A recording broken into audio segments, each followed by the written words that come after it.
தமிழ் மக்களுக்கு, தமிழ்நாட்டிற்கு உண்மையான ஒரு மாற்றம், அதற்காக பல பேர் இயங்கிக் கொண்டிருக்கிறோம். அந்த இயக்கத்திற்கு ஊக்கம் கொடுப்பதற்காக, தமிழ்நாட்டின் எதிர்காலத்திற்காக உழைக்கக்கூடிய, போராடக்கூடிய ஒரு இளைஞன். எத்தனையோ தடைகள் எல்லாவற்றையும் தாங்கிக் கொண்டு ஒரு தொண்டனாக உங்களுக்கு தலைமையேற்க வந்திருக்கிறார்.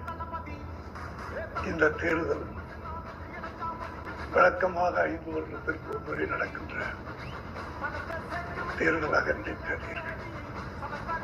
ஒரு மாற்றம், ஒரு எழுச்சி, மௌன புரட்சி.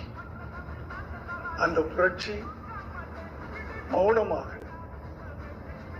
கத்தியின்றி, இரத்தமின்றி ஒரு புரட்சி. 50 ஆண்டுகளுக்கு பிறகு நடக்க வேண்டும் என்று பலருடைய கனவு. அந்த கனவை நிறைவேற்றக்கூடிய நாள் 23. அந்த புரட்சி